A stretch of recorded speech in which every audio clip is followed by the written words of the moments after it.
अनोखी कुश्ती। बहुत समय पहले की बात है। एक गांव में दो आदमी रहते थे।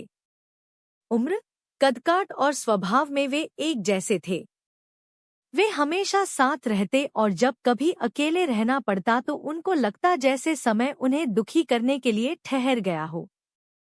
जिंदगी में चाहे कितने भी दुख और मुसीबतें क्यों न आईं, दोनों ने एक दूसरे का हाथ इस तरह थामा जैसे दो जिस्म एक जान हो। उनके नाम खुशियाँ और हंसुआ थे। उनकी कई कहानियां और किस्से लोग आज भी बड़े चाव से याद करते हैं। बुजुर्ग कहते हैं कि एक बार उनके मन में विचार आया कि क्यों न बाहर जाकर दुनिया देखी जाए। बस फिर क्या था, दोनों ने तैयारी कस ली और चल पड़े। वे कितने ही शहरों, गांवों और कस्बों में घूमे, कितने ही जंगलों और नदियों को पार किया। ऐसे ही घूमते घूमते वे एक बार किसी गांव के बाहर पहुंचे।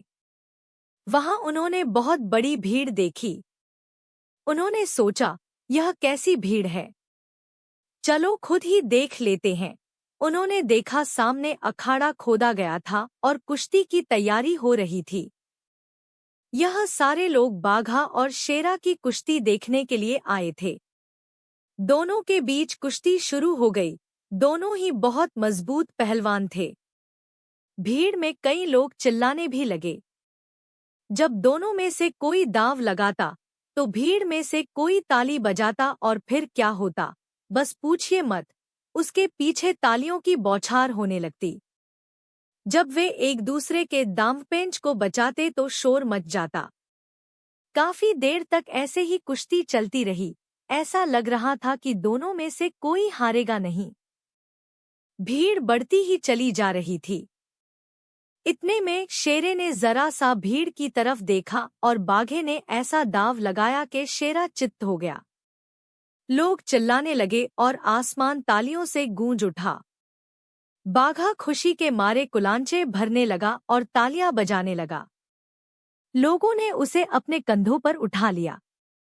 शेरा उदास होकर एक तरफ बैठ गया।